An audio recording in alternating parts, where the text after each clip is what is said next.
Miljoenen voor verbetering van verkeersveiligheid in Zeeland.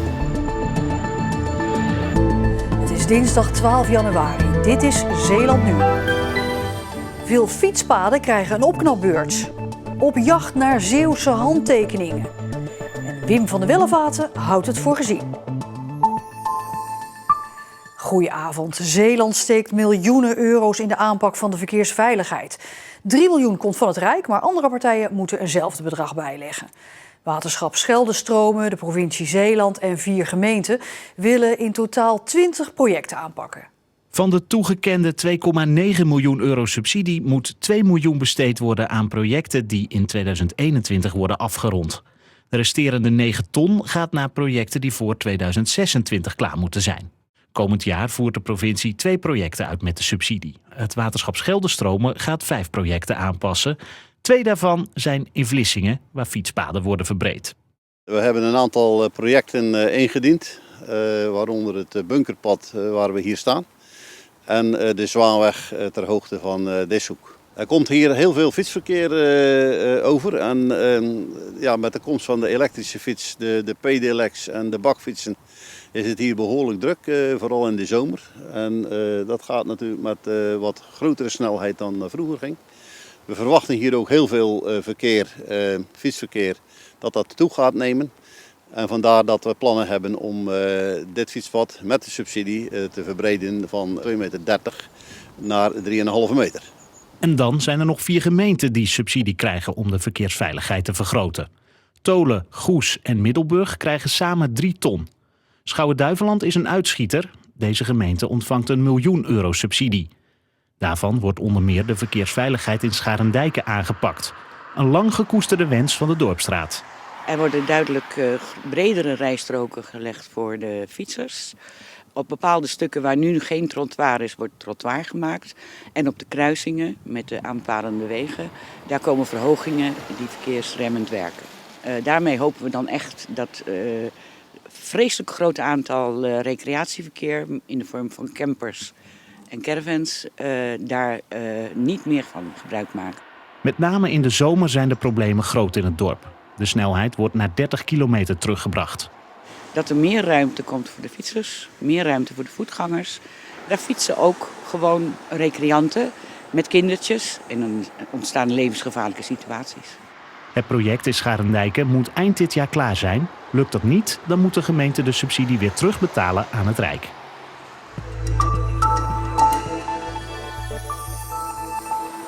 Henk Krol was vandaag in Goes om steun te zoeken voor zijn nieuwe partij Lijst Henk Krol. Ja, ik laat ze altijd eerst even boodschappen doen. Dan zijn ze als ze terugkomen hopelijk iets minder gehaast.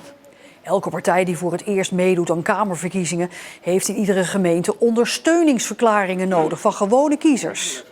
Ja, om die man te helpen, maar ik ben het nog niet zo met hem eens. Want ja, van de ene partij naar de andere partij en slinger een beetje. Maar ik wil dat gerust doen. Krol haalt vandaag niet alle benodigde handtekeningen op en komt daarom volgende week terug. Maar dat gaat niet van harte. Het is een verschrikkelijk werk, want ik had natuurlijk veel liever op dit moment in Den Haag mijn gewone werk gedaan.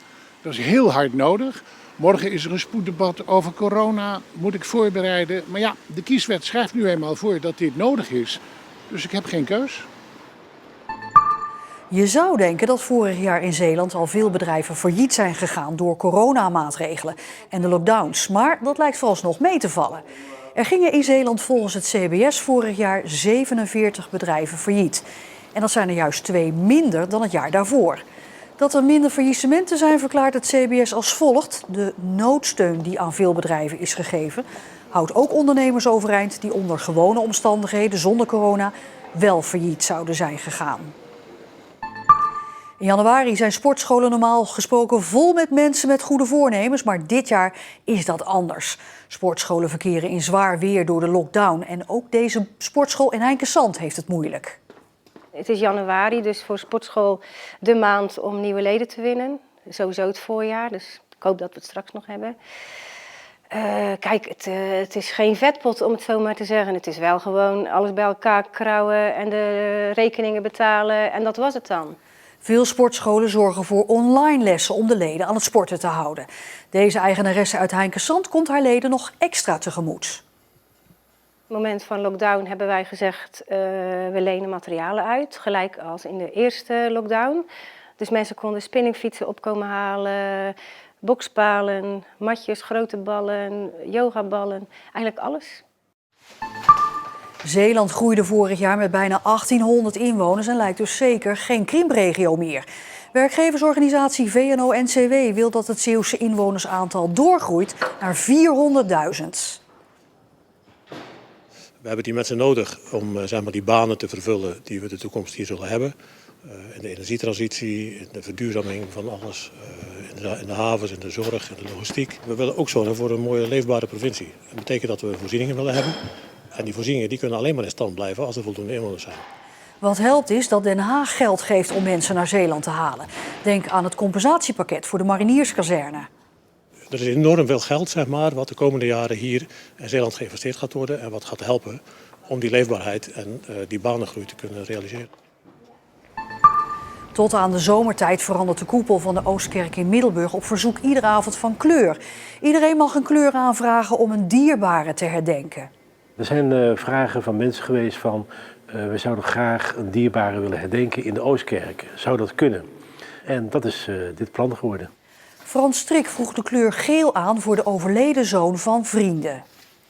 Kerstavond hebben we hun eigenlijk een berichtje gedaan dat we het gele licht hebben geregeld voor Jasper. In de hoop dat het gele licht tot aan de hemel mag schijnen.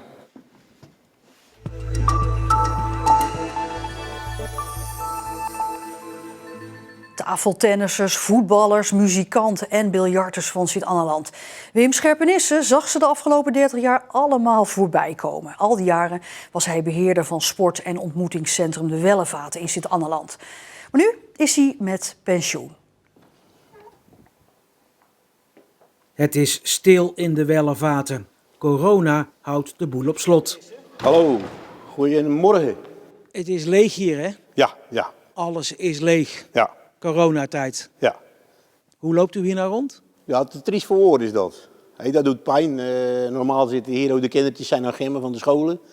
En ja, nou is alles leeg. Dus dat doet aan alle kanten pijn. Wat was het mooie van dit werk? De omgang met de mensen. Kijk, in Sint-Anneland is het verenigingsleven heel sterk.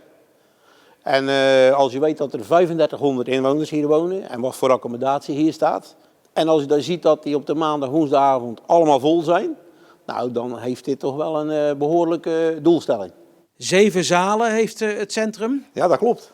Er staan heel wat stappen voor nu op deze gangen. Die zijn niet meer te tellen.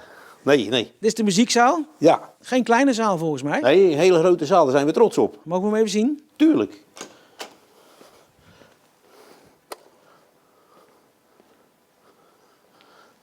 Kijk, dit is dan waar de muziek in zit. Als de muziekvereniging wat organiseert, dan is het volle bak.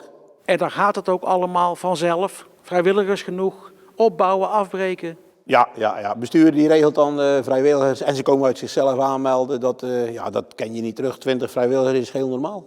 Dat vind je niet overal meer. Nee, dat is in andere dorpen misschien iets minder. Hier is echt de saamhorigheid zeer groot. Wat geeft u uw opvolger mee? Nog wat tips? In die 40 jaar dat ik dit werk heb gedaan, heb ik wel geleerd dat je er niet boven moet staan, maar dat je ertussen moet staan. En dat je samen met verenigingen en besturen alles moet regelen. Het is wat symbolisch, de deur achter u dicht. Ja, dat is echt symbolisch. Want de deur gaat dicht, het is einde verhaal voor mij natuurlijk. Ja. Zult u hier nog vaak komen? Ja, ik wil toch wel af en toe bij mijn collega en de nieuwe collega koffie gaan drinken. Niet elke dag, maar 1 keer in de week of 1 keer in de 2 weken wil ik dat wel doen. Ze zijn nog niet van u af? Nee, zeker niet. Nee, daar heb ik te lang voor meegedaan hier zo.